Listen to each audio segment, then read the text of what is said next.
Hello, my name's Deb Friis and I'm a secondary maths teacher with over 20 years experience teaching both GCSE and A-level maths. I'm going to talk to you about the AQA GCSE Maths exam.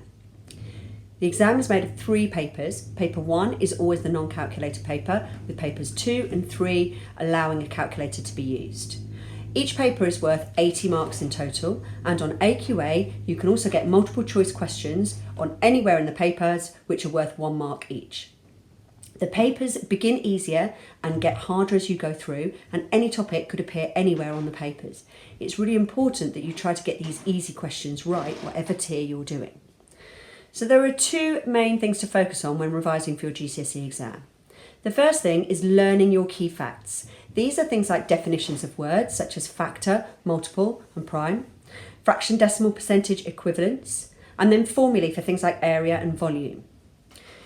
You can learn these by using the retrieval practice questions in your revision guides to test yourself. Get your friends and family to help and test you as well.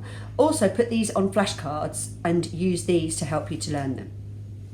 Making sure that you know these facts thoroughly helps you to free up your working memory to concentrate on the more tricky exam questions. So the second tip for your GCSE Maths revision is to practice as many of these questions as possible. Start by using your revision guide to practice the topic specific questions, and once you're happy with how to do all the techniques, move on to tackling the more difficult exam questions, which could contain any topic all mixed together. There are some techniques to help you to do these questions. Firstly, try to write down anything that you might know that relates to the question when you start it, and this might help you to see what to do. Secondly, make sure that you annotate on diagrams and you write notes saying what you're doing at each step. Make sure that you're always writing down the calculations that you key into your calculator, and then always go back and check the question at the end to see that you have answered it fully, you've rounded to the correct number of decimal places, and you've fully simplified.